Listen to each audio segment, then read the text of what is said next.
कभी न कभी हम सबने अपने जीवन के किसी न किसी मोड़ पर उस एक शब्द का सहारा जरूर लिया है, किस्मत का। मेरी किस्मत ही शराब है, कितनी भी मेहनत कर लूं किस्मत साथ ही नहीं देती। उसकी किस्मत अच्छी थी इसलिए वो सफल हो गया। लेकिन क्या आपने कभी ये सोचा है कि क्या सच में किस्मत ही सब कुछ तय करती है? क्या हम सिर्फ एक ऐसी कठपुतली हैं जिसकी डोर किसी अदृश्य भाग्य के हाथों में है?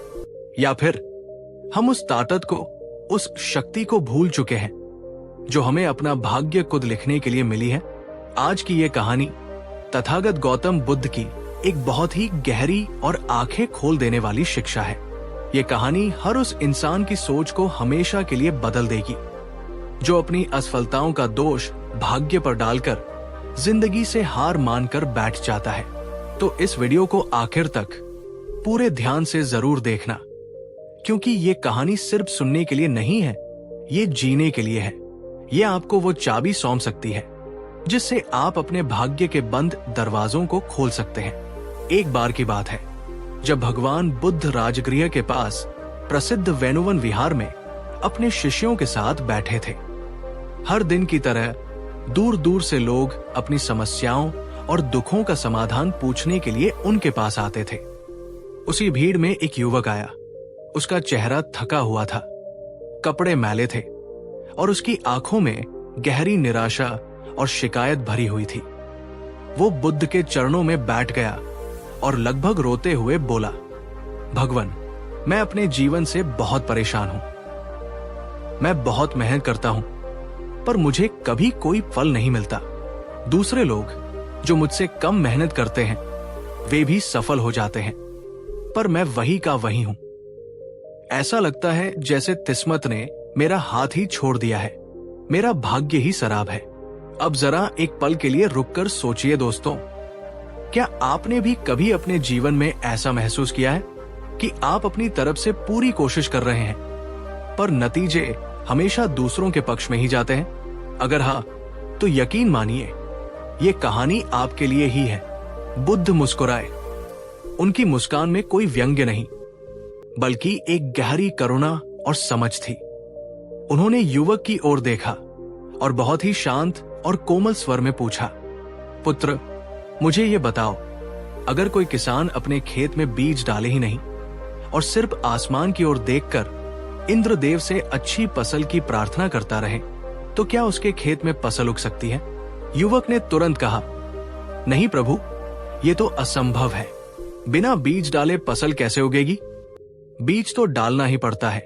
बुद्ध ने कहा, बिल्कुल सही। तो फिर तुम ये उम्मीद क्यों करते हो कि सिर्फ किस्मत तुम्हारे जीवन के खेत में सफलता की फसल उगा देगी? किस्मत शायद उपजाऊ मिट्टी की तरह हो सकती है, पर उस पर बोए जाने वाले बीज तो तुम्हारे कर्म ही है। अगर कर्मरूपी बीज ही नहीं है तो भाग्य की सबसे अच्छी जमीन भी बंजर ही रह जाएगी। सोचिए जरा, कितनी ही बार हम दूसरों की सफलता को देखकर बड़ी आसानी से ये कह देते हैं कि अरे, उसकी तो किस्मत अच्छी है। पर क्या हमने कभी ये जानने की कोशिश की कि उस एक सफलता के पीछे उसने कितनी रातों की नींद त्याग कर, कितने सालों तक खामोशी से अपने कर्मों के बीज बोए थे? बुद्ध ने युवक से कहा, ठीक है, मैं तुम्हारी बात समझता हूं। मैं तुम्हें एक काम देता हूं। पास के जंगल में एक छोटी सी नदी बहती है, वहां जाओ और मेरे लिए इस कटोरे में पीने के लिए थोड़ा पानी भर लाओ। युवक तुरंत उठकर गया, पर जब वो नदी के पास पहुंचा तो उसने देखा कि हाल ही में हुई बारिश के कारण नदी का पानी बहुत गंदा और मटमैला था। उसमें कीचड़ और पत्ते तैर रहे थे। वो थाली कटोरा लेकर वापस लौट आया और बोला, प्रभु, क्षमा करें, पर नदी का पानी तो बहुत गंदा है, कीचड़ से भरा है, वो पीने योग्य नहीं है। बुद्ध ने शांति से कहा, ठीक है, कोई बात नहीं। तुम उसी नदी के किनारे एक पेड़ के नीचे बस थोड़ी देर शांत होकर बैठ जाओ। कुछ भी मत करना, बस बैठना। थोड़ी देर बाद फिर जाकर देखना। युवक को यह बात थोड़ी अजीब लगी, पर उसने बुद्ध की आज्ञा का पालन किया। वो जाकर नदी के किनारे चुपचाप बैठ गया। उसका मन अब भी बेचैन था। पर वो शांत रहने की कोशिश करने लगा। कुछ देर बाद जब वो फिर से नदी के पास गया तो वो हैरान रह गया। वही नदी जो कुछ देर पहले कीचड़ से भरी थी, अब उसका पानी बिल्कुल साफ और पारदर्शी हो चुका था। सारा कीचड़, सारी गंदगी अपने आप नीचे तलहटी में बैठ गई थी। उसने उस सांस पानी को कटोरे में भरा और दौड़ता हुआ बुद्ध के पास लाया। बुद्ध ने पानी पीने से पहले उससे पूछा, पुत्र, ये बताओ, ये पानी कैसे साफ हुआ? क्या तुमने इसे साफ करने के लिए कोई प्रयास किया? युवक बोला, नहीं प्रभु, मैंने तो कुछ भी नहीं किया। मैं तो बस आपके कहने पर थोड़ी देर धैर्य के साथ शांत बैठा रहा और कीचड़ अपने आप ही नीचे बैठ गया। पानी खुद ही निर्मल हो गया। यह सुनकर बुद्ध की मुस्कान और भी गहरी हो गई। उन्होंने कहा, बस यही तुम्हारे प्रश्न का उत्तर है, यही तुम्हारे जीवन की सीख है। जब तुम्हारे मन में शिकायतों का, निराशा का और नकारात्मक विचारों का कीचड़ घुला होता है, तो तुम्हें तुम्हारा भाग्य भी उसी गंदे पानी की तरह धुंधला और अंधकारमय दिखाई देता है। तुम्हें कोई रास्ता, कोई अवसर नजर नहीं आता। लेकिन अगर तुम शिकायतों और छटपटाहट को छोड़कर बस थोड़ी देर शांत होकर धैर्य के साथ अपना सही कर्म करते रहो, तो समय ही तुम्हारे जीवन के सारे कीचड़ को, सारी नकारात्मकता को धीरे धीरे नीचे बैठा देगा और तुम्हारा भाग्य उसी सांस पानी की तरह तुम्हारे सामने स्पष्ट और निर्मल हो जाएगा। अब मैं ये सवाल आपसे पूछता हूं, क्या आप भी अपनी हर असफलता के बाद ये सोचने लगते हैं कि मेरी तो किस्मत ही खराब है? या आप ये मानते हैं कि शायद मेरे प्रयासों में या मेरे धैर्य में कोई कमी रह गई है? दोस्तों, याद रखिए, समय खुद नहीं आता, उसे धैर्य और कर्म से बुलाना पड़ता है। और वो मेहनत और शांति ही है जो समय को और भाग्य को तुम्हारे पक्ष में मोड़ देती है। अगर आपको ये बात सही और गहरी लग रही है तो इस वीडियो को अभी एक लाइक करो और नीचे कमेंट में एक संकल्प के रूप में लिखो, मैं अपनी किस्मत खुद लिखूंगा। बुद्ध ने अपनी बात को और मजबूत करने के लिए उस युवक को एक और छोटी सी कहानी सुनाई। एक बार एक लकड़हारा था जो रोज जंगल के बाहरी हिस्से से साधारण लकड़ियां काटकर उन्हें बाजार में बेचकर मुश्किल से अपना गुजारा करता था। वो हर दिन काम पर जाते समय भगवान से और अपनी किस्मत से शिकायत करता, हे ईश्वर, तूने मुझे ये तरीब लकड़हारे का ही जीवन क्यों दिया? मैं भी उन अमीर सेठों की तरह सुख और ऐश्वर्य क्यों नहीं पा सकता? एक दिन जब वो यही शिकायत कर रहा था तो वहां से एक वृद्ध साधु गुजरे। उन्होंने उसकी शिकायत सुनी और बोले, पुत्र, तुम हर रोज एक ही जगह से लकड़ियां क्यों काटते हो? क्या तुमने कभी इस जंगल के और गहरे भीतरी हिस्से में जाने का प्रयास किया है? लकड़हारे ने कहा, नहीं महाराज, मैं तो डरता हूं, न जाने अंदर कौन से जंगली जानवर हो। साधु मुस्कुराए और बोले, जो कतरों से डरता है वो तजाने तक कभी नहीं पहुंच पाता। हिम्मत करो और थोड़ा आगे बढ़कर देखो। उस लकड़हारे ने हिम्मत की। वो डरते डरते जंगल में थोड़ा और अंदर गया और वहां जाकर वो हैरान रह गया। वहां साधारण पेड़ों के बजाय चंदन के बेशकीमती पेड़ खड़े थे। उसने उस दिन चंदन की लकड़ी काटी, उसे बाजार में बेचा और उसे पहले से 100 गुना ज्यादा धन मिला और कुछ ही समय में वो एक अमीर आदमी बन गया। बुद्ध ने युवक से पूछा, अब बताओ, अगर वो लकड़हारा अपनी किस्मत को कोसते हुए उसी पुरानी सुरक्षित जगह पर ही लकड़ियां काटता रहता तो क्या उसे कभी वो चंदन का टजाना मिलता? नहीं, वो इसलिए अमीर बना क्योंकि उसने शिकायत करना छोड़कर एक नया कदम आगे बढ़ाया। उसने अपने कंफर्ट जोन को तोड़ा। बुद्ध बोले, जो व्यक्ति शिकायतों और भाग्य को कोसने में अटक जाता है वो भाग्य के बंद दरवाजे के बाहर ही पड़ा रह जाता है, पर जो व्यक्ति मेहनत और साहस के साथ एक नया रास्ता खोजने का प्रयास करता है वो दरवाजा तोड़कर अपना रास्ता चुद बना लेता है। बुद्ध ने अंत में अपनी शिक्षा का सार बताते हुए कहा, जो लोग भाग्य को दोष देते हैं वे ये भूल जाते हैं कि भाग्य भी तुम्हारे ही अतीत और वर्तमान के कर्मों का मिलाजुला परिणाम है। अगर तुम आज सही बीज बो रहे हो, अगर तुम आज सही कर्म कर रहे हो, तो कल का भाग्य तुम्हारे सामने झुकने के लिए विवश हो जाएगा। दोस्तों, जरा सोचिए, अगर राजकुमार सिद्धार्थ शुद्ध भाग्य के भरोसे अपने महल के सुखों में बैठे रहते, तो क्या आज हम उन्हें बुद्ध के नाम से जानते? क्या वे कभी उस परम ज्ञान को उपलब्ध हो पाते? नहीं, उन्होंने महल छोड़ा, उन्होंने अपने कर्म से एक नया रास्ता बनाया। उन्होंने सालों तक कठोर साधना की, कठिनाइयां सही और सच्चाई को खोजने के लिए चल पड़े, और वही कर्म आज उन्हें राजकुमार से प्रबुद्ध बना गया। तो मैं ये सवाल आज आपसे पूछता हूं, क्या आप भी अपनी जिंदगी की लगाम, अपनी किस्मत की डोर वापस अपने हाथों में लेने के लिए तैयार हैं? अगर आपका जवाब हाँ है, तो इस वीडियो को अभी शेयर करो, ताकि और लोग भी ये सीख सके कि भाग्य नहीं, कर्म ही है जो सब कुछ बदल सकता है। अगर इस कहानी ने आपके दिल को, आपकी सोच को जरा सा भी छुआ है, तो इसे बस सुनकर मत छोड़ देना। इस पर आज से ही अमल करना शुरू करो। नीचे कमेंट में एक संकल्प के रूप में लिखो, मैं आज से अपनी किस्मत खुद लिखूंगा। और हाँ, वीडियो को लाइक करना मत भूलना, क्योंकि आपका एक लाइक किसी और निराश व्यक्ति तक ये संदेश पहुंचा सकता है। शेयर करो, ताकि वो दोस्त जो आज अपनी किस्मत को कोसकर हार मान चुका है, वो शायद फिर से उठकर खड़ा हो सके। कभी बुद्ध ने कहा था, भाग्य उसी का साथ देता है जो खुद अपने साथ पूरी हिम्मत से खड़ा होता है। तो उठो, आगे बढ़ो और वो करो जो तुम्हें लगता है तुम्हारी सीमा है, क्योंकि तुम्हारी सीमा के पार ही तुम्हारा असली भाग्य शुरू होता है। किस्मत को मत बदलो, अपने कर्म बदलो, जिंदगी खुद ब खुद बदल जाएगी। धन्यवाद। नमो बुद्धाय। कभी आपने किसी को ये कहते हुए सुना है, मैं हर दिन भगवान से प्रार्थना करता हूं, फिर भी मेरी हालत नहीं बदलती?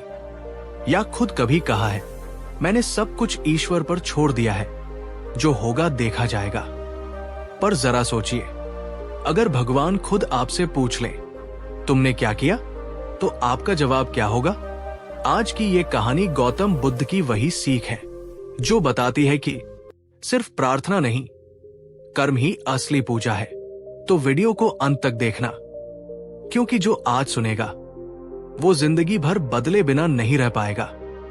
एक सुबह बुद्ध अपने शिष्यों के साथ एक नगर से गुजर रहे थे।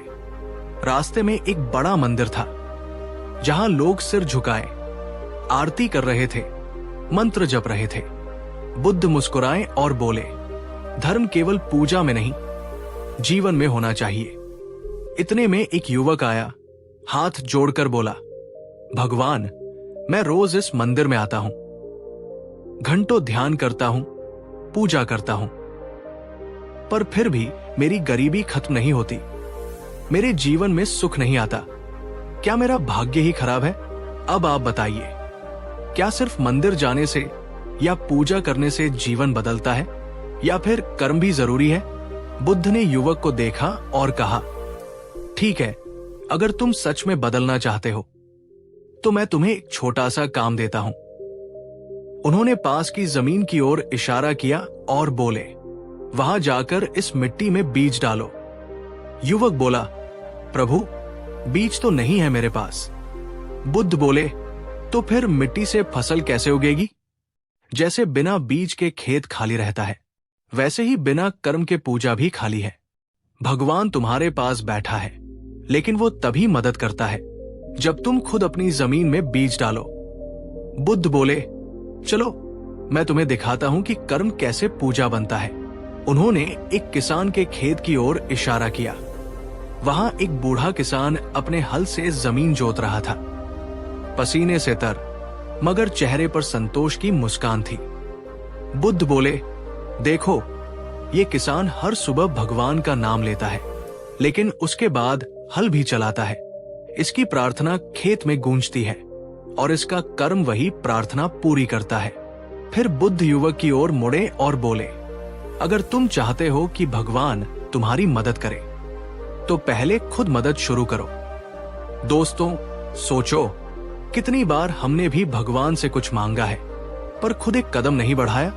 कितनी बार कहा सब किस्मत का खेल है, पर मेहनत करने से डर गए। अगर कभी ऐसा हुआ है तो आज खुद से एक वादा करो, मैं अब सिर्फ मांगूंगा नहीं, करूंगा भी। अगर बात दिल में उतरी हो तो वीडियो को लाइक करो और कमेंट में लिखो, कर्म ही मेरी पूजा है। बुद्ध ने एक और कहानी सुनाई। एक बार दो आदमी एक गांव में पहुंचे। दोनों के सामने एक जैसी बंजर जमीन थी। पहले ने कहा, इस जमीन में कुछ नहीं उग सकता, और वो चला गया। दूसरा रुका, उसने मिट्टी को जोता, पानी डाला, बीज बोए, और धीरे धीरे वहां हरी फसल लहला उठी। लोगों ने पूछा, तुम्हारा भाग्य अच्छा था क्या? वो हंसकर बोला, नहीं, मेरा हल अच्छा था। बुद्ध बोले, जो भाग्य को दोष देता है वो अपनी जमीन सूखी छोड़ देता है। जो कर्म करता है वो बंजर में भी हरियाली उगा देता है। बुद्ध ने कहा, जब तुम सच्चे मन से कर्म करते हो तो हर पसीने की बूंद तुम्हारी आरती बन जाती है, हर संघर्ष तुम्हारी प्रार्थना बन जाता है। भगवान को पूजा के फूल नहीं, कर्म की खुशबू चाहिए। सोचो जरा, अगर तुम्हारे कर्म ही तुम्हारी प्रार्थना है तो आज तुम कौन सी प्रार्थना कर रहे हो? क्या तुम मेहनत कर रहे हो या सिर्फ किस्मत का इंतजार? बुद्ध ने कहा, भाग्य कोई ऊपर से उतरने वाली चीज नहीं, वो तुम्हारे कर्मों का परिणाम है। जैसे छाया हमेशा शरीर के पीछे चलती है, वैसे ही भाग्य हमेशा कर्म के पीछे चलता है। जो कर्म बदलता है वो अपना भाग्य बदल देता है, और जो सिर्फ प्रार्थना करता है वो दूसरों की कहानियां सुनता रह जाता है। बुद्ध बोले, अगर तुम हर सुबह सिर्फ 2 काम करो, पहला, खुद से कहना कि मैं मेहनत करूंगा, और दूसरा, शिकायत बंद करना, तो देखना धीरे धीरे तुम्हारा भाग्य भी मुस्कुराने लगेगा। क्योंकि भगवान उन पर मुस्कुराता है जो खुद अपनी दुनिया बनाने की कोशिश करते हैं। दोस्तों, आज की कहानी हमें ये सिखाती है कि भगवान की सबसे बड़ी आराधना कर्म है। जब तुम ईमानदारी से कोशिश करते हो तो हर असफलता भी तुम्हें आगे बढ़ाती है। तो आज से शिकायत बंद करो और कर्म को पूजा बना लो। अगर ये बात दिल में गूंज रही है तो कमेंट में लिखो, मैं अपनी पूजा कर्म से करूंगा। वीडियो को लाइक करना मत भूलना और शेयर करो, क्योंकि शायद किसी और की जिंदगी तुम्हारे शेयर से बदल जाए। बुद्ध ने कहा था, अगर कोई हाथ जोड़कर पूजा करे और दूसरा हाथ जोड़कर मेहनत, तो ईश्वर उसी का साथ देता है जिसके हाथ कर्म में लगे हैं। भाग्य नहीं, कर्म बदलो, यही सच्ची भक्ति है। कहानी 2। एक दिन राजगृह की भीड़ भरी गलियों में एक थकाहारा युवक, जिसके हाथों में मेहनत के छाले थे और आंखों में एक गहरी शिकायत थी, वो तथागत गौतम बुद्ध के पास आया। उसने एक ऐसा सवाल पूछा जो आज भी हम में से हर उस व्यक्ति के मन में उठता है जो दिन रात मेहनत करता है पर फिर भी अपने जीवन में वो समृद्धि और शांति नहीं पा पाता जिसका वो हकदार है। उसने पूछा, भगवान, मैं दिन रात मेहनत करता हूं, अपना खून पसीना एक कर देता हूं, फिर भी मेरे पास कुछ नहीं है, और वे लोग जो शायद मुझसे आधी मेहनत भी नहीं करते, वे अमीर हैं, सुखी हैं। आखिर ऐसा क्यों है? दोस्तों, जरा रुककर सोचिए, क्या आपने भी कभी ये सवाल अपने आप से या इस दुनिया से पूछा है कि क्यों कोई व्यक्ति दिन रात सालों साल मेहनत करता है फिर भी तरीब ही रह जाता है, और कोई दूसरा व्यक्ति कम मेहनत में ही सफलता की सीढ़ियां चढ़ता चला जाता है? अगर हाँ, तो ये कहानी, ये संवाद आपके लिए है, क्योंकि आज हम जानेंगे बुद्ध का वो क्रांतिकारी जवाब जो मेहनत और समृद्धि के पूरे समीकरण को ही बदल देता है। ये कहानी सिर्फ सुनने के लिए नहीं, बल्कि आपकी सोच को हमेशा के लिए बदलने के लिए है। तो इस वीडियो को आखिर तक जरूर देखिएगा, क्योंकि इस कहानी के अंत में बुद्ध का वो रहस्य छिपा है जिसे अगर आपने समझ लिया तो आपकी मेहनत कभी व्यर्थ नहीं जाएगी। अगर आप भी उस रहस्य को जानने के लिए उत्सुक हैं, तो इस वीडियो को अभी एक लाइक जरूर दबाइए। आपका ये लाइक हमें ये बताएगा कि आप भी अपनी मेहनत को एक सही दिशा देना चाहते हैं। बुद्ध ने उस युवक की ओर बड़ी करुणा से देखा। वे उसकी पीड़ा, उसकी थकान और उसकी शिकायत को समझ रहे थे। उन्होंने बहुत ही शांत और कोमल स्वर में कहा, पुत्र, तुम सत्य कह रहे हो। तुम बहुत मेहनत करते हो, पर तुम्हारी समस्या ये नहीं है कि तुम मेहनत नहीं करते। तुम्हारी समस्या ये है कि तुम सिर्फ मेहनत ही करते हो।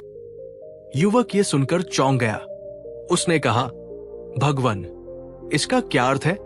क्या मेहनत करना ही धन और सफलता का मार्ग नहीं है? क्या खेत जोतने वाला किसान, पत्थर तोड़ने वाला मजदूर, कपड़ा बुनने वाला कारीगर, ये सब मेहनत नहीं करते? फिर ये अमीर क्यों नहीं है? बुद्ध मुस्कुराए। उनकी मुस्कान में एक गहरा रहस्य छिपा था। उन्होंने कहा, हाँ, वे सब बहुत मेहनत करते हैं, पर वे केवल अपने शरीर से, अपने हाथों से मेहनत करते हैं। जबकि एक अमीर और सफल व्यक्ति शरीर से मेहनत करने से पहले अपने दिमाग से, अपनी सोच से, अपनी रणनीति से और अपनी दृष्टि से मेहनत करता है। एक गरीब व्यक्ति सिर्फ पसीना बहाता है। एक अमीर व्यक्ति ये सोचता है कि उस पसीने को कहाँ, कब और कैसे बहाना है, ताकि उसकी हर बूंद से 100 गुना फसल उग सके। एक गरीब व्यक्ति कुआं खोदता है, पर यह सोचे बिना कि पानी कहाँ है। वो 10 जगह पर 10-10 फीट के गड्ढे खोदता है और थक कर बैठ जाता है। पर एक अमीर और समझदार व्यक्ति पहले 100 जगहों का अध्ययन करता है, सही जगह का चुनाव करता है और फिर एक ही जगह पर 100 फीट गहरा गड्ढा खोदकर पानी निकाल लेता है। दोस्तों, जरा शांति से सोचिए। आप अपने दिन के 8 या 10 घंटे मेहनत करते हैं, पर क्या आप उसमें से सिर्फ 10 मिनट भी रुककर ये सोचते हैं कि ये जो मेहनत मैं कर रहा हूं, क्या ये सही दिशा में जा रही है? क्या इससे बेहतर कोई और तरीका हो सकता है?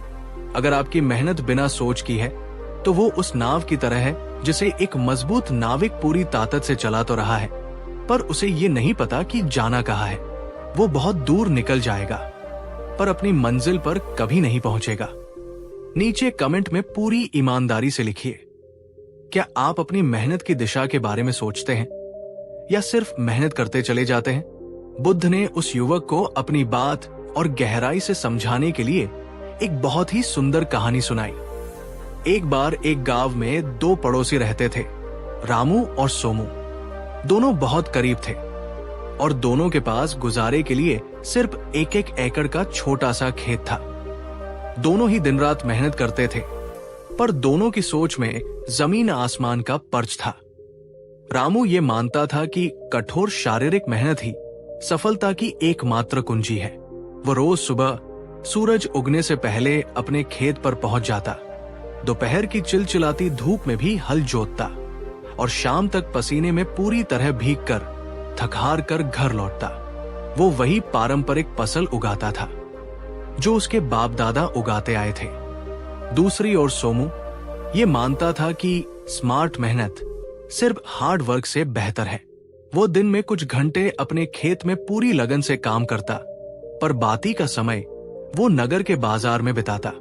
वो बड़े व्यापारियों से बात करता, ये समझने की कोशिश करता कि बाजार में किस अनाज की मांग ज्यादा है, किस फसल का दाम अच्छा मिल रहा है और खेती की नई नई तकनीकें क्या है। अपनी इसी सोच और रिसर्च के आधार पर सोमू ने अपने खेत में पारंपरिक अनाज के बजाय औषधीय जड़ी बूटियां और मौसमी सब्जियां उगानी शुरू की, जिनकी शहर में बहुत मांग थी। उसने कम पानी में उगने वाली फसलों के बीज खोजे। उसने सीखा कि कैसे अपनी उपज को सीधे शहर के बाजार में बेचा जाए, बिचौलियों को हटाकर। कुछ सालों बाद नतीजा सबके सामने था। रामू, जो दिन रात पसीना बहाता था, वो आज भी उतना ही करीब था और कर्ज में डूबा हुआ था। और सोमू, जिसने मेहनत के साथ अपनी सोच की मेहनत को भी जोड़ा था, वो अब गांव का एक समृद्ध और सम्मानित व्यक्ति बन चुका था। युवक ने आश्चर्य से पूछा, क्यों भगवान, जब मेहनत दोनों ने की? बुद्ध बोले, क्योंकि रामू ने सिर्फ मेहनत की, पर सोमू ने सोच समझकर मेहनत की। रामू ने शरीर से काम लिया, पर सोमू ने शरीर से पहले अपनी बुद्धि से काम लिया। दोस्तों, इस कहानी में हम सब के लिए एक बहुत बड़ा और गहरा राज छिपा है। सिर्फ मेहनत करना ही काफी नहीं है। मेहनत को सही दिशा में, सही रणनीति के साथ करना उससे कहीं ज्यादा जरूरी है। अगर आप अपने पूरे दिन में, अपने पूरे हफ्ते में एक पल भी अपनी रणनीति बनाने, कुछ नया सीखने या अपनी दिशा का मूल्यांकन करने के लिए नहीं निकालते, तो आपकी मेहनत उस चक्की के बैल की तरह है, जो चलता तो दिन भर है पर पहुंचता कहीं नहीं। अगर ये बात आपको गहराई से जुड़ी हुई लगी तो इस वीडियो को लाइक कीजिए और नीचे कमेंट में एक संकल्प के रूप में लिखिए, मैं आज से सोचकर मेहनत करूंगा। बुद्ध ने उस युवक से दूसरा और भी गहरा सवाल पूछा, पुत्र, तुम जब काम करते हो तो क्या तुम ये जानते हो कि तुम्हारे काम का अंतिम उद्देश्य क्या है? युवक ने तुरंत उत्तर दिया, हाँ भगवान, अपने और अपने परिवार का पेट पालना, 2 वक्त की रोटी कमाना। बुद्ध मुस्कुराए, पुत्र, यही गरीब और अमीर की सोच का सबसे बड़ा अंतर है। एक गरीब व्यक्ति जीविका के लिए सिर्फ आज की जरूरतें पूरी करने के लिए काम करता है, जबकि एक अमीर और सफल व्यक्ति एक बड़ी दृष्टि, विजन के लिए काम करता है। एक गरीब मजदूर सोचता है, मुझे आज की दिहाड़ी मिल जाए ताकि आज रात का खाना बन सके। एक अमीर उद्यमी सोचता है, मैं ऐसा क्या बनाऊं, ऐसा क्या सिस्टम खड़ा करूं कि कल मैं 100 लोगों को खाना खिला सकूं, उन्हें रोजगार दे सकूं। एक गरीब व्यक्ति पैसा कमाने के लिए काम करता है। एक अमीर व्यक्ति मूल्य, वैल्यू बनाने के लिए काम करता है। वो सोचता है कि मैं लोगों की किस समस्या का समाधान कर सकता हूं, मैं उनके जीवन को कैसे बेहतर बना सकता हूं। अगर आप सिर्फ पैसे के पीछे भाग रहे हैं तो पैसा हमेशा आपसे 2 कदम आगे भागेगा। लेकिन अगर आप मूल्य बनाने, सेवा करने और लोगों की समस्याओं को हल करने पर अपना ध्यान केंद्रित करते हैं तो लक्ष्मी यानी पैसा और समृद्धि खुद आपके पीछे पीछे आएगी। अब सोचिए दोस्तों, आपका काम, आपकी नौकरी या आपका व्यापार, क्या वह सिर्फ आपकी जरूरतें पूरी कर रहा है या वह समाज में कोई वास्तविक मूल्य भी जोड़ रहा है? क्या आपका काम दूसरों के लिए भी फायदेमंद है? बुद्ध ने कहा, सोच ही सबसे बड़ा धन है।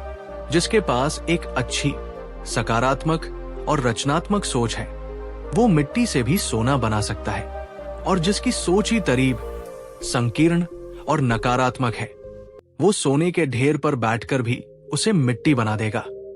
बुद्ध ने अंत में उस युवक से कहा, पुत्र, मेहनत करो। मैं तुम्हें मेहनत करने से नहीं रोक रहा, पर अपनी मेहनत का सिर्फ 80% अपने शरीर से करो और कम से कम 20% समय और ऊर्जा अपनी सोच को, अपने ज्ञान को और अपनी दृष्टि को विकसित करने में लगाओ। गरीब व्यक्ति मेहनत करता है बिना सोचे समझे, अमीर व्यक्ति सोचता है बिना डरे। और जो व्यक्ति सोचने की कला सीख लेता है, वो जीवन में कभी गरीब या दुखी नहीं रह सकता। युवक की आंखें आंसुओं से भर आई, पर इस बार ये शिकायत के नहीं, बल्कि कृतज्ञता और एक नई समझ के आंसू थे। उसने हाथ जोड़कर कहा, भगवान, आज मैं समझा, मेरे हाथों में नहीं, मेरे दिमाग में करीबी थी। मुझे अपनी मेहनत की नहीं, अपनी सोच की करीबी को दूर करना चाहिए। बुद्ध ने उसे आशीर्वाद दिया और कहा, और जब सोच बदल जाती है तो भाग्य अपने आप झुक जाता है। दोस्तों, बुद्ध ने कभी कहा था, मन ही सब कुछ है, तुम वही बनते हो जो तुम सोचते हो। करीबी और अमीरी, सफलता और असफलता, ये सब बाहरी परिस्थितियों से ज्यादा हमारी अपनी सोच की रचना है। इसलिए आज से अपनी सोच को धनवान बनाओ, अपनी सोच को बड़ा बनाओ, क्योंकि जहां सोच अमीर है, वहां जिंदगी भी एक दिन अमीर हो ही जाती है। अगर ये वीडियो आपके दिल को, आपकी सोच को जरा सा भी छू पाया हो, तो इसे सिर्फ अपने तक मत रखिए, इसे शेयर कीजिए ताकि किसी और की सोच भी बदल सके। नीचे कमेंट में एक संकल्प लीजिए, मैं अपनी सोच बदल रहा हूं। और याद रखिए, बुद्ध ने कहा था, गरीब मेहनत करते हैं, अमीर सोचते हैं। तब तक याद रखिए, मेहनत जरूरी है, पर सही सोच उससे भी कहीं ज्यादा जरूरी है। नमो बुद्धाय। कहानी 3। नमस्कार मेरे प्यारे आत्मिक मित्रों। कभी कभी जिंदगी इतनी कठिन, इतनी बेरहम लगती है कि हमारा मन करता है, बस अब और नहीं, अब सब कुछ यही छोड़ दिया जाए। हम मेहनत करते करते थक जाते हैं। हमारे सपने हमारी आंखों के सामने ही अधूरे रह जाते हैं और हमें ऐसा लगने लगता है जैसे किस्मत ने, इस ब्रह्मांड ने हमारे साथ अपना मुंह ही मोड़ लिया हो। ये हारने का एहसास, ये टूटने का क्षण हम सबने कभी न कभी अपने जीवन में जरूर महसूस किया है। लेकिन अगर मैं आपसे कहूं कि आज से 2500 साल पहले तथागत गौतम बुद्ध ने हमारी इसी थकान, इसी हार और इसी संघर्ष का एक बहुत ही गहरा, एक बहुत ही शक्तिशाली उत्तर पहले ही दे दिया था, तो क्या आप उस रहस्य को, उस कहानी को सुनना चाहेंगे जिसने एक पूरी तरह से हार चुके निराश युवक को सफलता और प्रेरणा का प्रतीक बना दिया? अगर आपका जवाब हां, तो इस वीडियो को अंत तक पूरे ध्यान और खुले हृदय से जरूर देखिएगा, क्योंकि बुद्ध की ये कहानी आपको सिर्फ प्रेरणा या मोटिवेशन नहीं देगी, ये आपके हार और जीत को देखने का पूरा नजरिया ही बदल देगी। तो चलिए उस कहानी में प्रवेश करते हैं जो हमें सिखाएगी कि गिरना हार नहीं है, गिरे रह जाना हार है। प्राचीन भारत के मगध राज्य में एक युवक रहता था। उसका नाम था सुदीप। सुदीप बुद्ध के समय का एक बहुत ही साधारण युवक था, पर उसके सपने असाधारण थे। उसका सपना था कि वो अपने ज्ञान और कर्मों से लोगों की सेवा करे, समाज में एक बड़ा और सम्मानित व्यक्ति बने और अपने माता पिता का नाम रोशन करे। लेकिन ऐसा लगता था जैसे जिंदगी ने उसके साथ बेरहम होने की कसम खा रखी थी। वो जो भी काम करता उसमें असफल हो जाता। उसने अपने पिता के साथ खेती में हाथ बटाया, पर उस साल ऐसा सूखा पड़ा कि सारी फसल जलकर राख हो गई। उसने कुछ पैसे उधार लेकर कपड़े का व्यापार शुरू किया, पर कुछ ही महीनों में उसे इतना घाटा हुआ कि वो कर्ज में डूब गया। उसने सोचा कि वो ज्ञान के मार्ग पर चलेगा। वो एक प्रसिद्ध गुरु के आश्रम में पढ़ने गया, लेकिन उसका चंचल मन शास्त्रों की गहरी बातों में लग ही नहीं पाया। उसे हर तरफ से सिर्फ निराशा और असफलता ही मिल रही थी। कभी पिता उसे निकम्मा कहकर डांटते, तो कभी समाज के लोग उस पर हंसते और ताने मारते। देखो, ये तो किसी काम का नहीं है। धीरे धीरे इन बाहरी आवाजों ने उसके भीतर की आवाज को पूरी तरह से दबा दिया। उसकी आत्मा टूटने लगी। वो सच में ये मानने लगा, शायद मैं ही निकम्मा हूं, शायद मेरे नसीब में सफलता लिखी ही नहीं है। एक शाम अपनी एक और असफलता के बाद निराशा और आत्मग्लानि में डूबा हुआ सुदीप चुपचाप घर से निकलकर पास के जंगल की ओर चल दिया।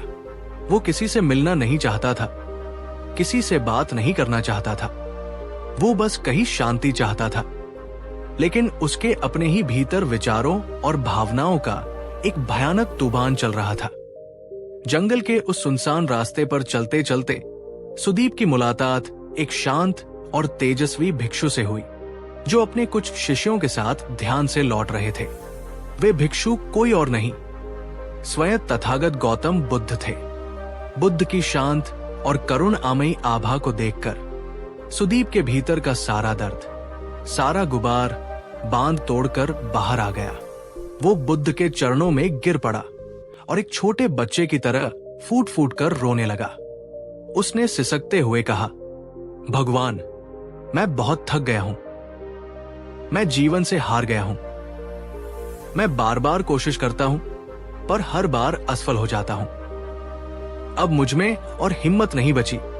अब मुझसे और नहीं होता। बुद्ध ने बड़ी करुणा से उसे उठाया, उसे अपने पास बैठाया और शांति से उसकी पूरी व्यथा सुनी। जब सुदीप चुप हुआ तो बुद्ध मुस्कुराए। उनकी मुस्कान में कोई उपदेश नहीं, बल्कि एक गहरी समझ और स्वीकृति थी। उन्होंने सुदीप की आंखों में देखा और कहा, पुत्र, तुम असफल नहीं हुए हो, तुम बस रुक गए हो। सुदीप ने हैरान होकर पूछा, रुक गया? इसका क्या अर्थ है भगवान? बुद्ध ने बहुत ही गहरा उत्तर दिया। वे बोले, हाँ पुत्र, जो रुक जाता है वही सच में हारता है। जो ये मान लेता है कि अब और नहीं हो सकता, वही पराजित होता है। लेकिन जो चलता रहता है, जो निरंतर प्रयास करता रहता है, वो शायद 1000 बार गिरे, पर वो हारा हुआ नहीं है। वो तो एक योद्धा है जो अपनी मंजिल की ओर बढ़ रहा है, और जो चलता रहता है वो एक ना एक दिन अपनी मंजिल पर पहुंचता जरूर है। संसार में 2 तरह के लोग हैं सुदीप।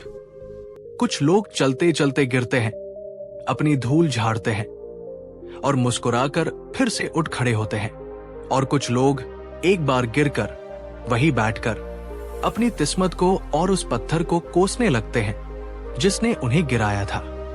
अपनी बात को और स्पष्ट करने के लिए बुद्ध ने सुदीप को एक बहुत ही शक्तिशाली उदाहरण दिया, जो आज भी उतना ही प्रासंगिक है। बुद्ध ने कहा, सुदीप, क्या तुमने कभी किसी पत्थर तोड़ने वाले मजदूर को ध्यान से काम करते हुए देखा है? सुदीप ने सिर हिलाया। हाँ भगवान, देखा है। बुद्ध बोले, वो एक बड़े से कठोर पत्थर पर अपना हथौड़ा मारना शुरू करता है। वो अपनी पूरी ताकत से पहला वार करता है, पर पत्थर पर एक खरोंच तक नहीं आती। वो दूसरा वार करता है, तीसरा वार करता है, 10वां, 20वां, 50वां वार करता है, पर पत्थर जस का तस अडिग खड़ा रहता है। एक बाहरी व्यक्ति जो ये देख रहा है, वो शायद सोचेगा, ये मजदूर पागल है, इसकी सारी मेहनत बेकार जा रही है, पत्थर तो टूट ही नहीं रहा। पर वो मजदूर रुकता नहीं है, वो 1.25 वार करता है और फिर भी कुछ नहीं होता।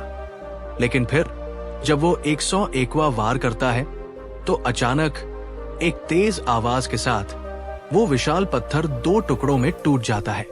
बुद्ध ने सुदीप की आंखों में झांकते हुए पूछा, अब मुझे बताओ सुदीप, क्या उस पत्थर को सिर्फ उस आखिरी 101वें वार ने तोड़ा?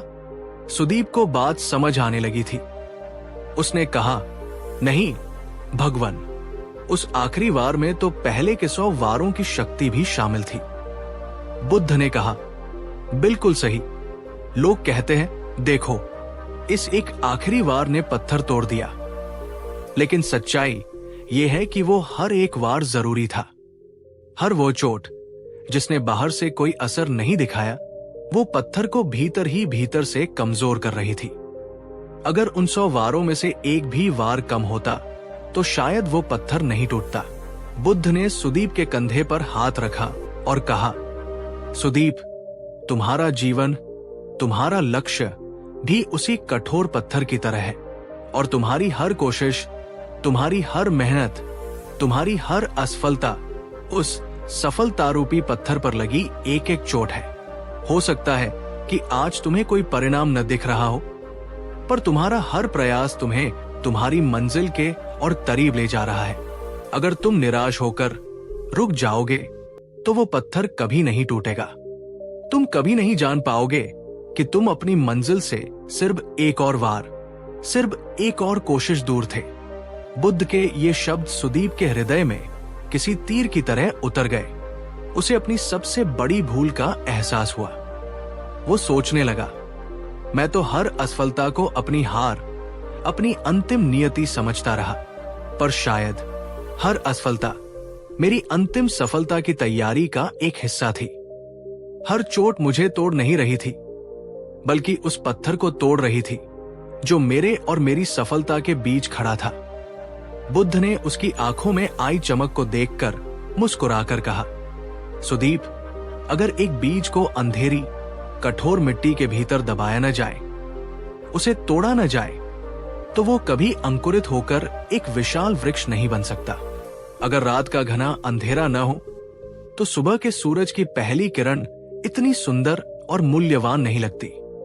और अगर जीवन में संघर्ष और असफलता का अंधेरा न हो, तो आत्मा की शक्ति और सफलता का सूर्य कभी उदय नहीं होता। इसलिए जब तक तुम्हारी सांस चल रही है तब तक प्रयास करते रहो। गिरो, सीखो और फिर से उठकर चलो, क्योंकि जो चलता रहता है वही अंत में पहुंचता है। उस दिन के बाद सुदीप का जीवन हमेशा के लिए बदल गया। वो वापस अपने गांव लौटा और फिर से पूरे जोश और एक नए दृष्टिकोण के साथ काम में जुट गया। अब जब वो असफल होता तो वो निराश नहीं होता, बल्कि मुस्कुरा देता। लोग पूछते, सुदीप, तुम्हें अपनी बर्बादी पर हंसी आती है? तुम्हें डर नहीं लगता? वो कहता, मैं डरता था जब तक मैं अज्ञानी था। अब मुझे समझ आ गया है कि ये मेरी हार नहीं, ये पत्थर पर मेरा एक और वार है, और मैं तब तक वार करता रहूंगा जब तक ये टूट नहीं जाता। धीरे धीरे उसकी निरंतर मेहनत और कभी न हार मानने वाली भावना रंग लाने लगी। और एक समय ऐसा आया जब वही सुदीप अपने गांव का सबसे सफल और सम्मानित व्यक्ति बन गया। लोग दूर दूर से उसी सुदीप से प्रेरणा लेने और सफलता का रहस्य पूछने आने लगे, जो कभी खुद हार मानने वाला था। कुछ साल बाद जब सुदीप एक सफल और शांत व्यक्ति बन चुका था, वो फिर से बुद्ध से मिलने गया। उसने बुद्ध के चरणों में झुककर कहा, भगवान, आपकी उस एक शिक्षा ने मेरा जीवन बचा लिया, मुझे बदल दिया। मैंने अब ये जान लिया है कि निरंतर बिना रुके प्रयास करते रहना ही सबसे बड़ी साधना है और सफलता का यही एकमात्र रहस्य है। बुद्ध ने कहा, सुदीप, याद रखना, सफलता पाने के लिए बहुत ज्यादा बुद्धिमान या प्रतिभाशाली होना उतना जरूरी नहीं है जितना कि दृढ़ और लगातार चलते रहना जरूरी है। जो व्यक्ति अपनी मेहनत को ही अपनी पूजा समझता है और परिणाम की चिंता किए बिना सिर्फ अपना कर्म करता रहता है, वो कभी खाली हाथ नहीं लौटता। बुद्ध ने तब अपने सभी शिष्यों को संबोधित करते हुए कहा, जो व्यक्ति एक बार गिरने पर ही हार मान लेता है, वो कभी ये नहीं जान पाता कि उसकी मंजिल उससे सिर्फ एक कदम की दूरी पर थी। इसलिए मेहनत करते रहो, प्रयास करते रहो, क्योंकि कभी कभी वो आखिरी वार ही होता है जो पत्थर को तोड़ता है। दोस्तों, आज अगर आप अपने जीवन के किसी भी संघर्ष के दौर से गुजर रहे हैं, अगर आपको लग रहा है कि आपकी जिंदगी रुक सी गई है, अगर आपकी हर कोशिश बेकार और व्यर्थ लग रही है, तो बुद्ध के इस संदेश को, सुदीप की इस कहानी को और पत्थर तोड़ने वाले उस मजदूर को याद रखना। हार वही मानता है जो अपने मन से हार जाता है। सफलता का कोई शॉर्टकट नहीं है। आपका हर दिन, आपका हर पल, आपकी हर छोटी बड़ी कोशिश उस पत्थर पर पड़ने वाली एक चोट है। वो मायने रखती है।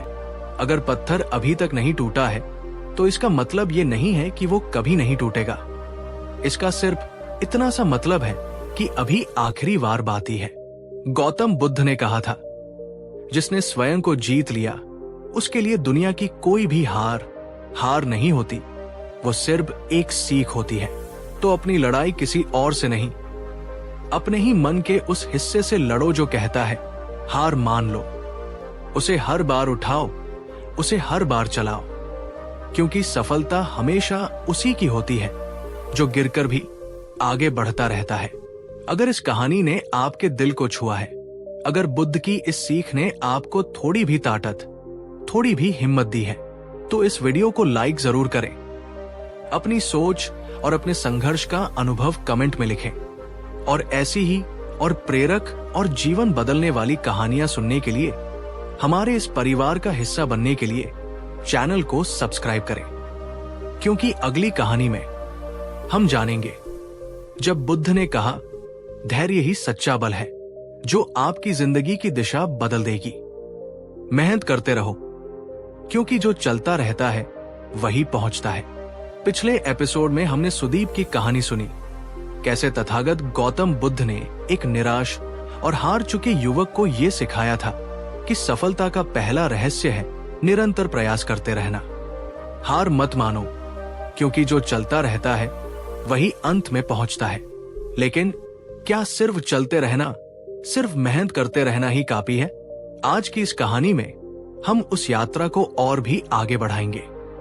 हम जानेंगे कि जब सुदीप मेहनत करने के बावजूद भी तुरंत परिणाम न मिलने पर निराश हो गया, तो बुद्ध ने उसे सफलता का वह दूसरा और शायद उससे भी ज्यादा गहरा रहस्य बताया। एक ऐसी शक्ति जिसके बिना बड़ी से बड़ी मेहनत भी व्यर्थ हो जाती है, और वो शक्ति है धैर्य। आज की इस कहानी में हम जानेंगे कि बुद्ध ने कैसे सिखाया धैर्य ही सच्चा बल है। ये सिर्फ इंतजार करना नहीं है, ये एक गहरी समझ और अटूट विश्वास की साधना है। तो अगर आप भी अक्सर जल्दी परिणाम न मिलने पर निराश हो जाते हैं, अगर आपके मन में भी अधीरता और बेचैनी घर कर जाती है, तो इस वीडियो को अंत तक पूरे ध्यान से जरूर देखिएगा, क्योंकि बुद्ध की ये कहानी आपको वो शक्ति देगी जो आपको किसी भी लंबे और कठिन संघर्ष में टूटने नहीं देगी। इस गहरी यात्रा को शुरू करने से पहले मैं आपसे एक छोटा सा निवेदन करना चाहूंगा। धैर्य आज के इस इंस्टेंट युग की सबसे बड़ी जरूरत है। अगर आप भी ऐसा मानते हैं, तो इस वीडियो को अभी एक लाइक देकर इस महत्वपूर्ण गुण के प्रति अपना सम्मान व्यक्त करें और नीचे कमेंट्स में पूरी ईमानदारी से बताइए, क्या आप एक धैर्यवान व्यक्ति हैं या आप अक्सर अधीर हो जाते हैं? इसमें कोई सही या गलत नहीं है, ये सिर्फ आत्मचिंतन का एक अवसर है। तो चलिए उस कहानी में प्रवेश करते हैं जो हमें सिखाएगी कि कैसे समय को अपना शत्रु नहीं बल्कि अपना सबसे बड़ा मित्र बनाया जाए। बुद्ध से मिलने के बाद सुदीप का जीवन बदल गया था। उसने हार मानना छोड़ दिया था और एक नए जोश के साथ फिर से काम में जुट गया था। उसने लकड़ियों का एक छोटा सा व्यापार शुरू किया। वो हर रोज जंगल जाता, लकड़ियां काटता, उन्हें बाजार में बेचता। वो पहले से कहीं ज्यादा मेहनत कर रहा था, लेकिन कुछ महीने बीत गए, फिर 6 महीने बीत गए, 1 साल गुजर गया। उसकी मेहनत के बावजूद उसे कोई बड़ी सफलता नहीं मिल रही थी। वो बस इतना ही कमा पाता था जिससे उसका और उसके परिवार का मुश्किल से गुजारा हो सके। उसके सपने एक बड़ा व्यापारी बनने का, अपने माता पिता को सुख देने का अभी भी बहुत दूर थे। अब उसके मन में एक नई तरह की निराशा घर करने लगी। ये असफलता की निराशा नहीं थी, ये अधीरता की निराशा थी। वो सोचने लगा, मैं इतनी मेहनत कर रहा हूं, फिर भी फल क्यों नहीं मिल रहा? शायद बुद्ध की बातें सिर्फ कहने के लिए अच्छी हैं, असल जिंदगी में काम नहीं करती। कब तक, आखिर कब तक मुझे इंतजार करना पड़ेगा? उसके मन में गुस्सा और चिड़चिड़ाहट बढ़ने लगी। वो छोटी छोटी बातों पर अधीर हो उठता।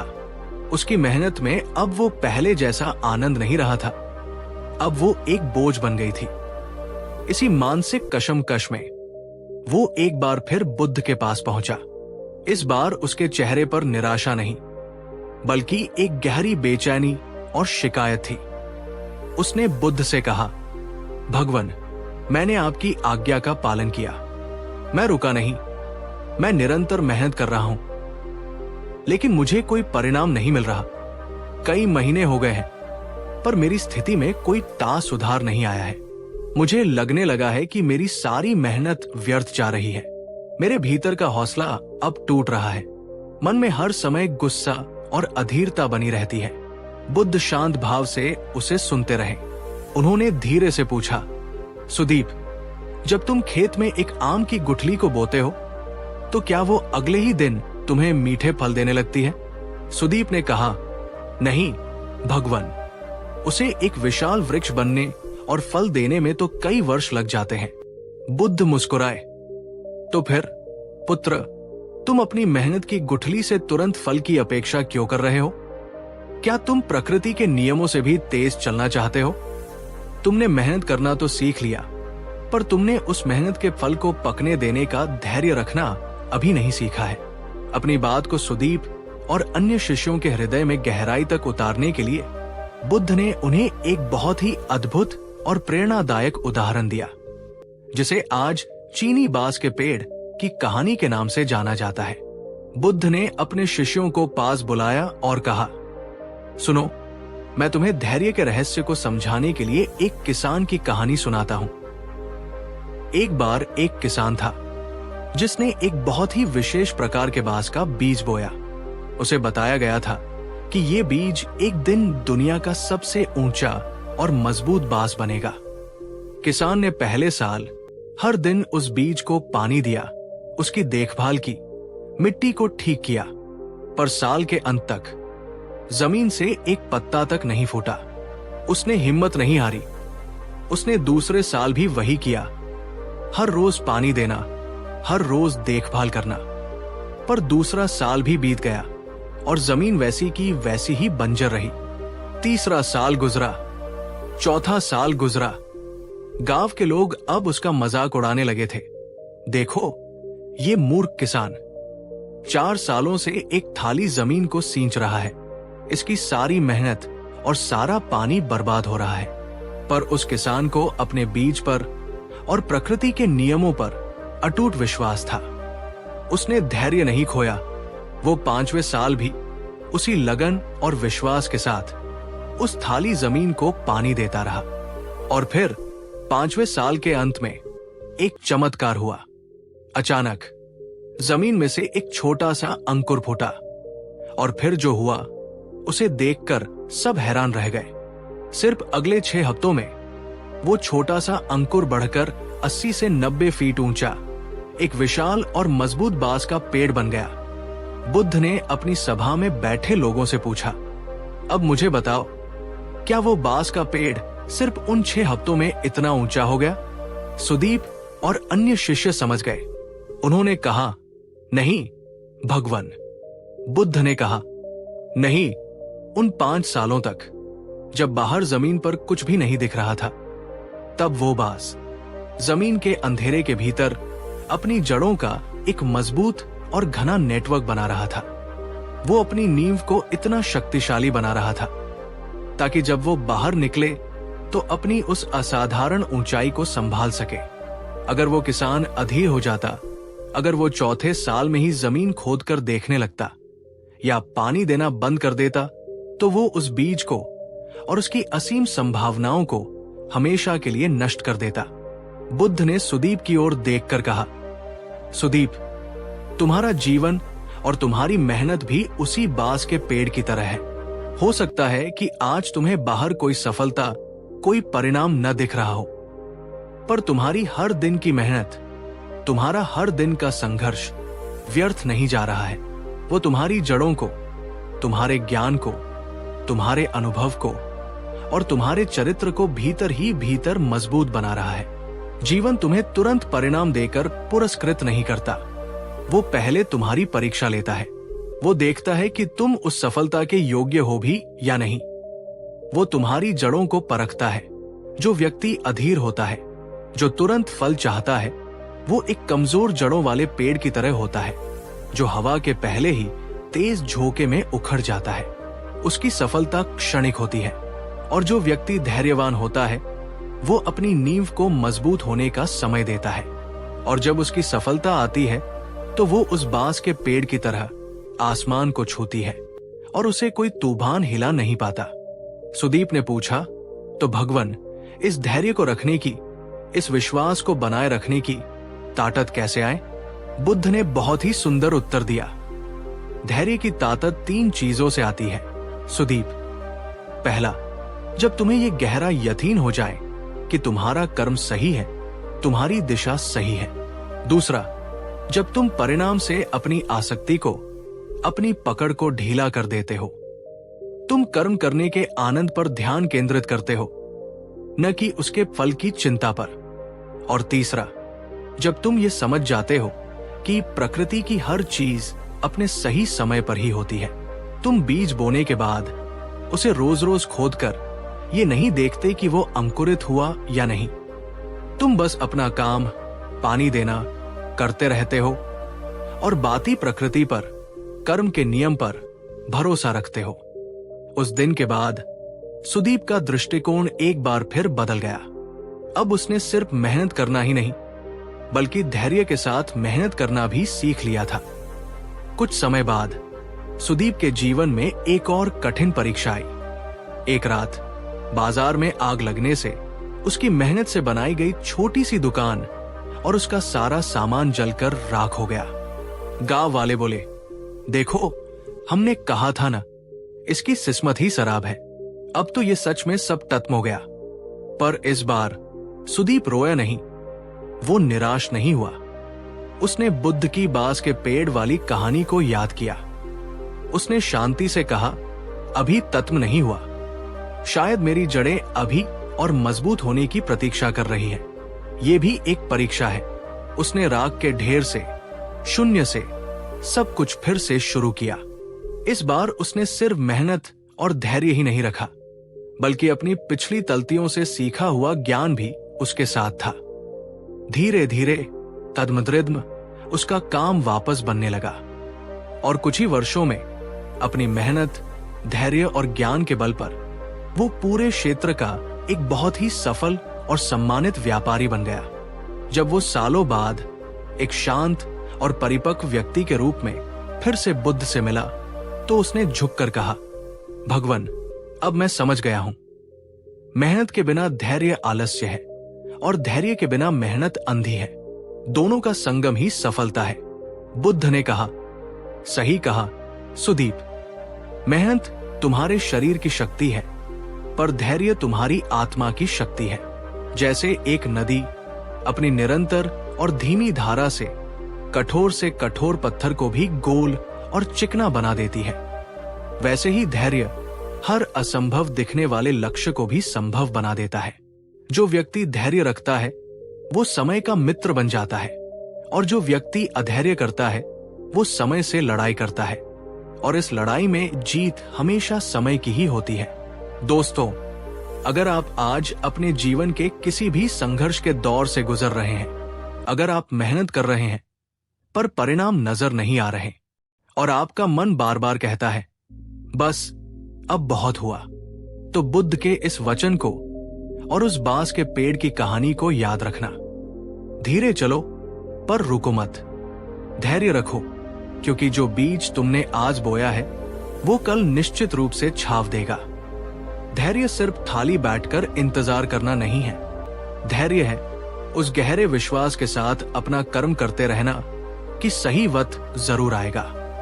गौतम बुद्ध ने कहा था, एक पल का धैर्य 10 साल की विपत्ति को टाल सकता है। तो आज से अपने जीवन में ये संकल्प ले, ना जल्दबाजी, ना हार, बस सही दिशा में धैर्य के साथ निरंतर चलते रहना है, क्योंकि सफलता का दूसरा और शायद सबसे महत्वपूर्ण नाम है धैर्य। अगर बुद्ध की ये गहरी और धैर्यवान कहानी आपको प्रेरित कर पाई है, तो इस वीडियो को लाइक जरूर करें। नीचे कमेंट में एक संकल्प के रूप में लिखें, मैं धैर्य नहीं छोड़ूंगी। धैर्य रखो, क्योंकि समय हमेशा धैर्यवान व्यक्ति का ही साथ देता है। कहानी 4। कभी आपने ये सोचा है, क्यों कुछ लोग अपने जीवन में असाधारण ऊंचाइयों को छू लेते हैं, इतिहास रच देते हैं, और क्यों हम में से ज्यादातर लोग एक साधारण औसत जिंदगी जीकर ही इस दुनिया से चले जाते हैं? क्यों कुछ लोगों के सपने आसमान को छूने की हिम्मत करते हैं, और क्यों हम में से ज्यादातर लोगों के सपने सिर्फ रोटी, कपड़ा और एक छोटे से मकान की चारदीवारी में ही कैद होकर रह जाते हैं? क्या ये सिर्फ किस्मत का खेल है, या इसके पीछे कोई और गहरा रहस्य है? दोस्तों, आज की इस प्रेरणादायक कहानी में हम जानेंगे तथागत गौतम बुद्ध की वो गहरी, वो आंखें खोल देने वाली सीख, जब उन्होंने अपने एक शिष्य से कहा था, छोटे सपने मत देखो, क्योंकि छोटे सपने इंसान की आत्मा को, उसकी असीम संभावनाओं को एक अदृश्य धागे से बांध देते हैं। ये कहानी सिर्फ सुनने के लिए नहीं है, ये कहानी आपको जगाने के लिए है। ये आपको आपके ही भीतर की उस सोई हुई विशाल ताकत को याद दिलाने के लिए है, जिसे शायद आप या आपके आसपास की दुनिया बहुत पहले भुला चुकी है। तो इस वीडियो को अंत तक पूरे ध्यान से जरूर देखिएगा, क्योंकि इस कहानी के आखिर में एक ऐसा मोड़ आएगा, बुद्ध की एक ऐसी गहरी शिक्षा सामने आएगी जो शायद आपके सोचने का, आपके सपने देखने का और आपके जीने का तरीका हमेशा के लिए बदल सकती है।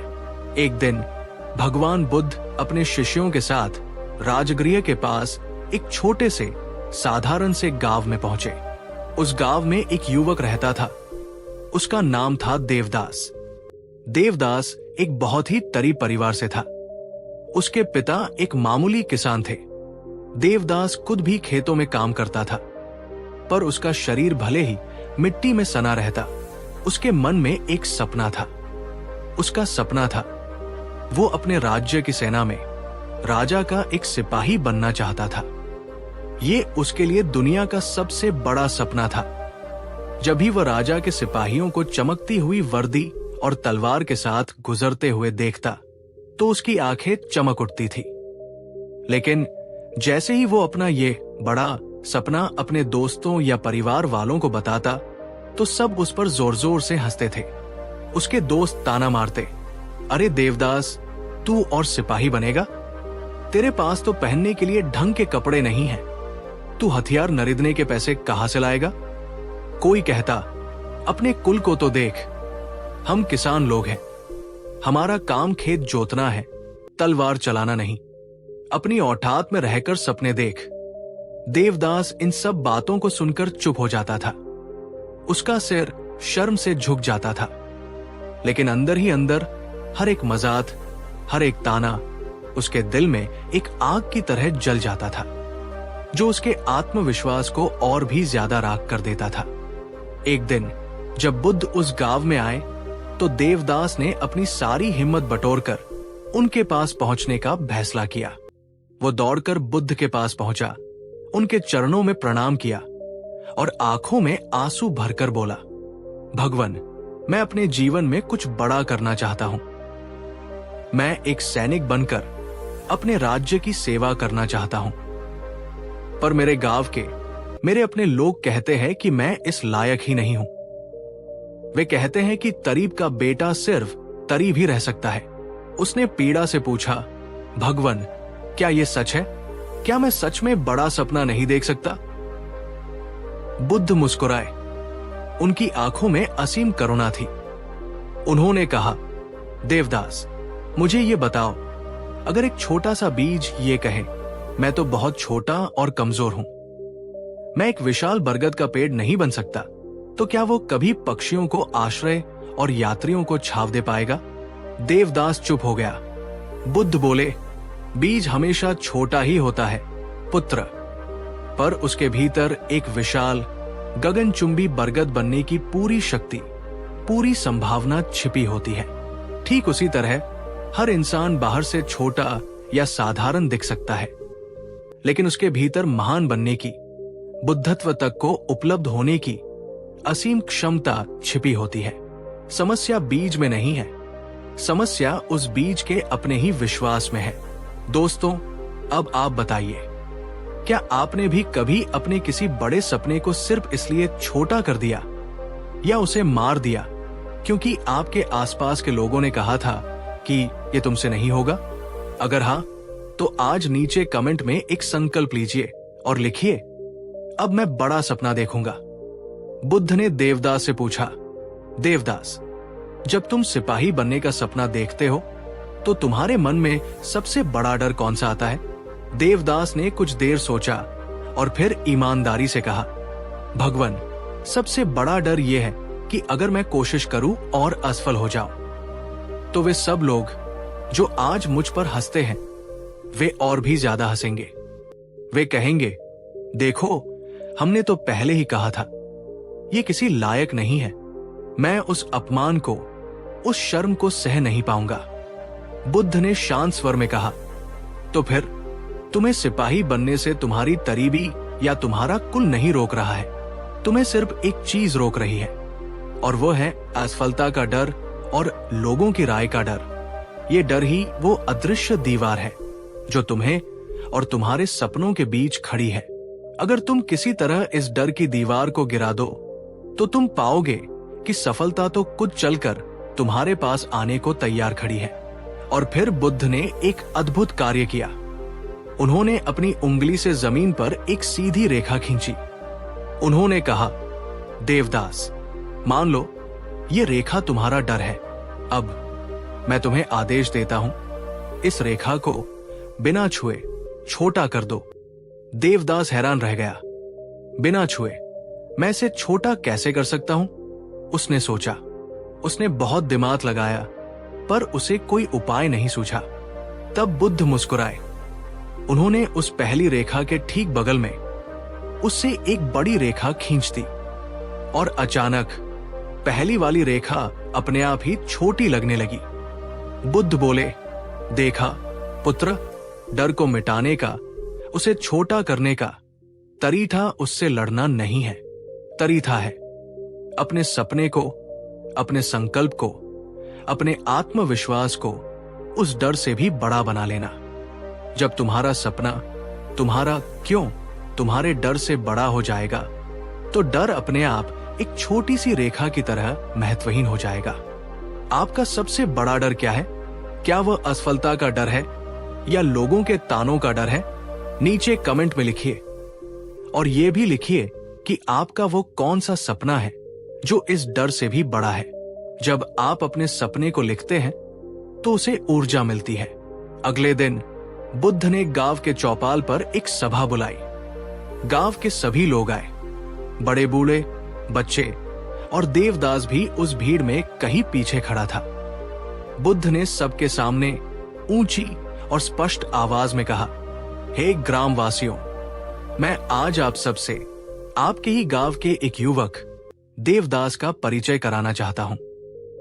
ये वो युवक है जो अपने मन में एक महान सपना पाले हुए है। ये आपके राज्य का एक वीर सिपाही बनना चाहता है।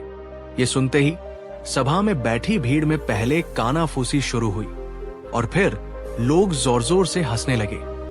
किसी ने कहा, भगवान, इसका दिमाग मराब हो गया है, ये तो एक किसान का बेटा है। दूसरे ने ताना मारा, इसकी किस्मत में हल चलाना लिखा है, तलवार चलाना नहीं। देवदास का चेहरा शर्म से लाल हो गया। वो जमीन में गड़ जाना चाहता था। तभी बुद्ध ने अपना हाथ उठाकर सबको शांत किया। सन्नाटा छा गया।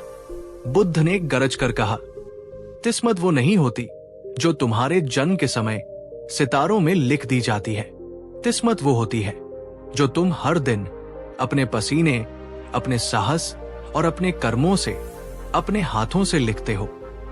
सभा में गहरा सन्नाटा छा गया। बुद्ध ने आगे कहा, आज तुम सब इस युवक के सपने पर हंस रहे हो।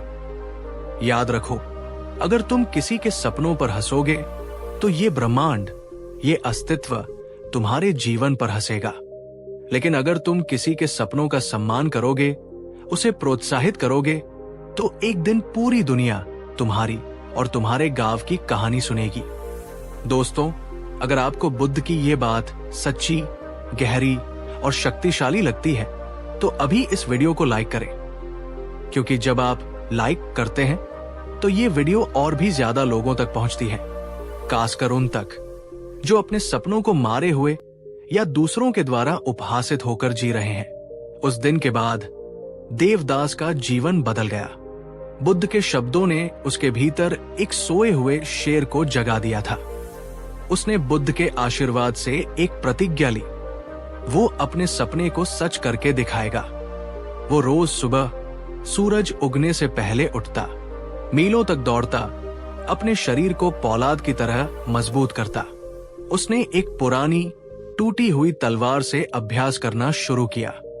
वो दिन में खेतों में काम करता और रात में छिप छिप कर युद्ध कला की प्रैक्टिस करता। लोग अब भी उस पर हंसते थे, पर अब उनकी हंसी देवदास को चुभती नहीं थी। उसे अब सिर्फ बुद्ध के वे शब्द सुनाई देते थे, अपने सपने को अपने डर से बड़ा बना लो। धीरे धीरे उसका आत्मविश्वास एक चट्टान की तरह मजबूत होता गया। 1 साल बाद राज्य की राजधानी में एक बड़ी सैनिक भर्ती की घोषणा हुई। राज्य के कोने कोने से सैकड़ों हटे कट्टे राजकुमार और योद्धाओं के बेटे आए। उस भीड़ में सबसे साधारण, सबसे करीब दिखने वाला वही देवदास था। लेकिन जब परीक्षा शुरू हुई और बात सिर्फ शारीरिक बल की नहीं, बल्कि धैर्य, अनुशासन, निशानेबाजी और सच्ची ईमानदारी की आई, तो देवदास उन सब पर भारी पड़ गया। अंत में जब स्वयं राजा ने उससे पूछा, युवक, तुम कौन हो? मैंने तुम्हें पहले कभी नहीं देखा। देवदास ने अपनी नजरें झुकाए बिना पूरे आत्मविश्वास और शांति से कहा, महाराज, मैं वही हूं जिस पर 1 साल पहले पूरा गांव हंसता था, पर मैंने अपने सपने पर और अपने गुरु बुद्ध के शब्दों पर हंसने नहीं दिया। राजा उसकी ईमानदारी और उसके साहस से इतने प्रभावित हुए कि उन्होंने कहा, तुम सिर्फ एक साधारण सिपाही नहीं बनोगे, तुम्हारी जैसी निष्ठा और दृढ़ता की जरूरत मेरे सबसे करीबी अंगरक्षकों में है। आज से तुम मेरे निजी अंगरक्षक नियुक्त किए जाते हो। ये सुनकर देवदास की आंखों में आंसू थे, पर ये आंसू खुशी के और अपने सपने के सच होने के थे। वो दौड़कर बुद्ध के पास गया और उनके चरणों में गिर पड़ा। भगवान, आपने सच कहा था, छोटे सपने मत देखो, बड़ा सपना देखने से ही बड़ी शक्ति मिलती है।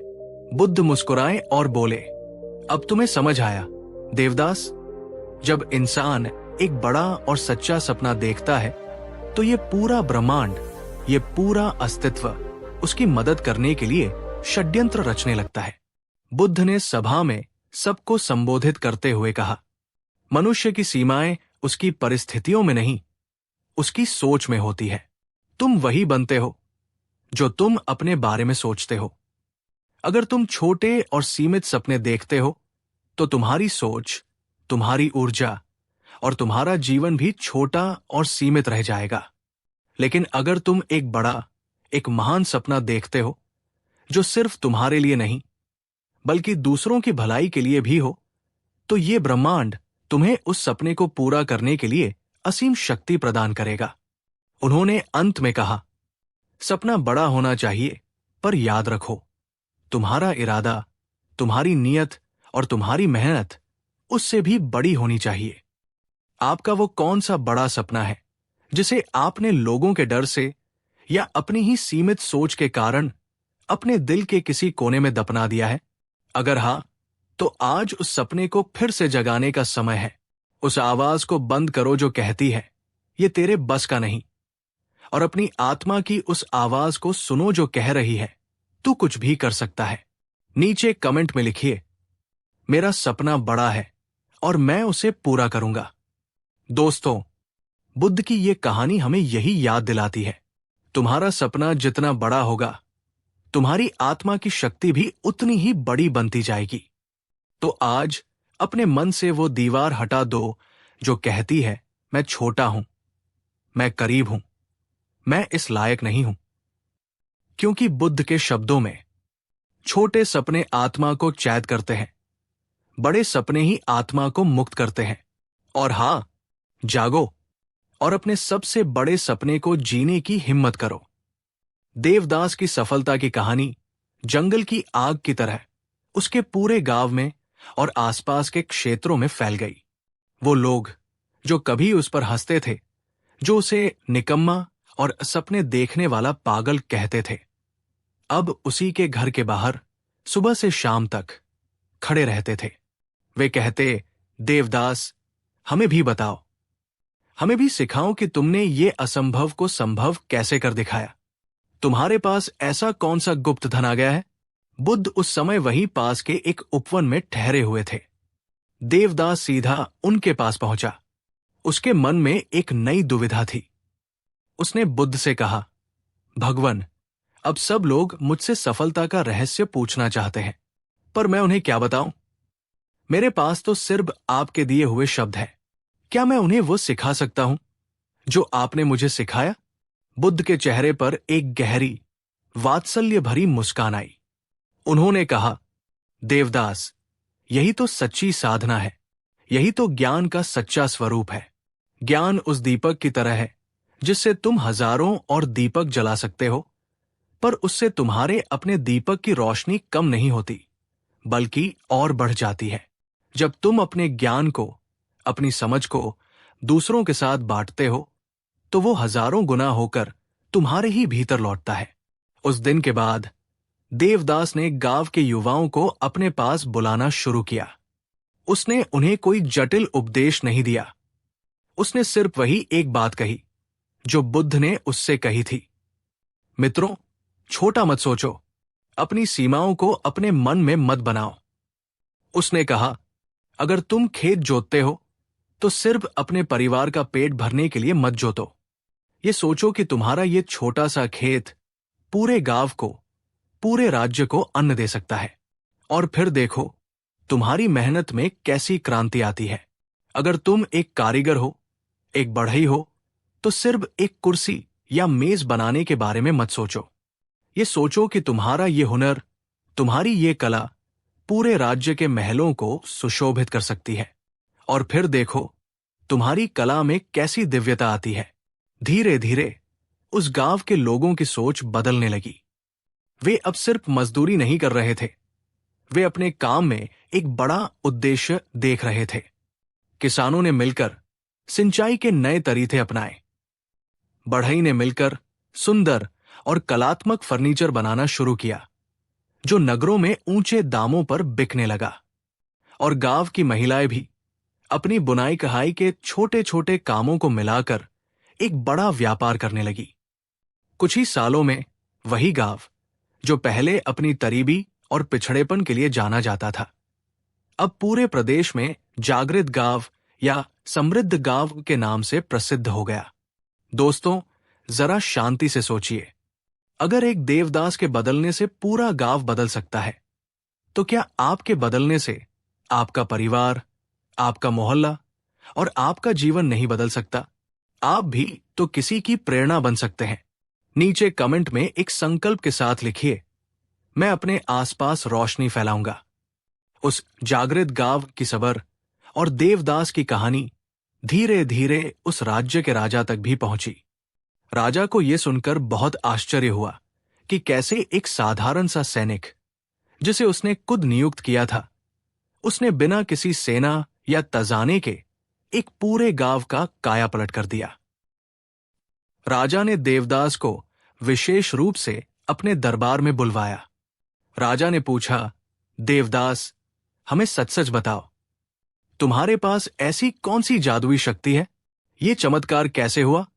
देवदास ने बड़ी विनम्रता से सिर झुकाकर कहा, महाराज, मेरे पास कोई जादुई शक्ति नहीं है। मैं तो बस अपने गुरु तथागत बुद्ध की एक छोटी सी बात पर चला हूं। बड़ा सोचो और अपनी सोच पर विश्वास करो। महाराज, हमने अपने खेतों में सिर्फ अन्न के बीज नहीं बोए, हमने अपने मन में आशा और आत्मविश्वास के बीज बोए हैं। राजा ये सुनकर हैरान रह गया।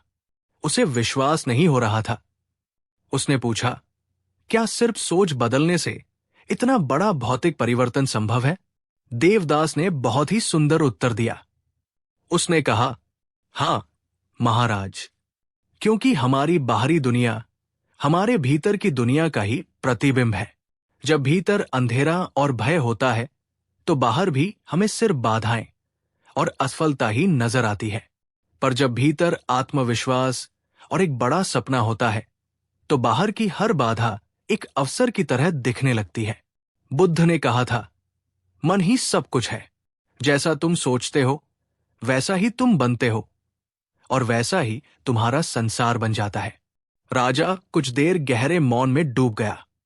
फिर उसने कहा, देवदास, तुम्हारे जैसे सिपाही की जरूरत मुझे अपनी सेना में नहीं, बल्कि अपने सबसे करीबी सलाहकार के रूप में है। तुम मुझे शासन करना नहीं, सोचना सिखाओ। देवदास की आंखों में आंसू थे। वो बोला, महाराज, ये सम्मान मेरा नहीं, बुद्ध की उस शिक्षा का है जिसने मुझे मेरी सीमाओं से परे देखना सिखाया। कुछ महीनों बाद भगवान बुद्ध अपनी यात्रा के दौरान दोबारा उसी गांव में लौटे। इस बार गांव का दृश्य पूरी तरह से अलग था। जहां पहले टूटे फूटे घर और उदास चेहरे थे, वहां अब हर तरफ रौनक थी। लोग खुश थे, बच्चे स्कूलों में पढ़ रहे थे और हर घर में समृद्धि के दीपक जल रहे थे। बुद्ध ने मुस्कुराकर देवदास से पूछा, देवदास, आज गांव में ये कौन सा पर्व, कौन सा त्योहार मनाया जा रहा है? देवदास ने अपने सभी ग्रामवासियों के साथ बुद्ध के चरणों में झुककर कहा, भगवन, ये किसी विशेष दिन का पर्व नहीं है, ये बड़े सपनों का पर्व है। जिस दिन आपने हमें ये सिखाया था कि छोटे सपने मत देखो, हमने उस दिन को ही अपने जीवन का सबसे बड़ा त्योहार बना लिया है और अब हम इसे हर रोज मनाते हैं। बुद्ध के होठों पर एक हल्की, तृप्ति भरी मुस्कान आई और उन्होंने कहा, जब इंसान अपनी स्वयं की बनाई हुई सीमाओं से ऊपर उठ जाता है तो उसका हर दिन एक त्योहार और हर कर्म एक उत्सव बन जाता है। फिर बुद्ध ने पूरी सभा को संबोधित करते हुए कहा, देखो, ये गांव पहले भय, हीन भावना और दूसरों के तानों में जीता था। अब ये आत्मविश्वास, सहयोग और समृद्धि में जी रहा है। यही वो क्रांति है, यही वो परिवर्तन है जो तब आता है जब इंसान अपने भीतर छिपे उस नन्हे से बीज की विशाल क्षमता को पहचानता है। आपका वो बीज क्या है? आपकी वो सबसे बड़ी ताकत क्या है जिसे शायद आप खुद भी नहीं पहचानते? क्या आपने कभी शांत बैठकर अपने भीतर उसे खोजने की कोशिश की है? नीचे कमेंट में लिखिए, मैं आज अपने भीतर की ताकत को पहचानूंगा। बुद्ध उस शाम गांव की सीमा पर एक पहाड़ी पर खड़े थे। नीचे पूरे गांव में हजारों दिए टिमटिमा रहे थे। हवा में चंपा के फूलों की मीठी खुशबू थी। उन्होंने अपने शिष्यों से कहा, देखो, जब एक व्यक्ति अपना सपना बदलता है तो उसका जीवन बदलता है। जब एक व्यक्ति का जीवन बदलता है तो एक परिवार बदलता है। जब एक परिवार बदलता है तो एक गांव बदलता है। और जब एक गांव बदलता है तो एक युग बदलता है। फिर उन्होंने बहुत धीरे धीरे, जैसे कोई रहस्य बता रहे हों, कहा, सपना वो नहीं होता जो तुम सोते हुए नींद में देखते हो। सच्चा सपना तो वो होता है जो तुम्हें सोने ही न दे। शिष्य ध्यान से सुन रहे थे। बुद्ध बोले, बड़ा सपना देखना कोई अहंकार नहीं है, वो तो तुम्हारी आत्मा की स्वाभाविक पुकार है, क्योंकि आत्मा का स्वभाव ही है विस्तार पाना, फैलना, अनंत होना। दोस्तों, अब आखिरी सवाल आपसे है, क्या आप आज इस कहानी को सुनने के बाद अपने भीतर के उस सोए हुए देवदास को जगाएंगे? क्या आप भी वो एक साहसिक कदम बढ़ाएंगे जिसे सब लोग असंभव कहते हैं? क्योंकि याद रखिए, जब इंसान छोटा सोचता है तो उसका जीवन भी छोटा रह जाता है, लेकिन जब वो बड़ा सोचता है तो ये पूरा ब्रह्मांड उसके लिए नए और अनदेखे रास्ते खोल देता है। धन्यवाद दोस्तों, फिर मिलेंगे एक नई प्रेरक कहानी में। तब तक याद रखिए, मेहनत जरूरी है पर बड़ी सोच उससे भी ज्यादा जरूरी है। नमो बुद्धाय।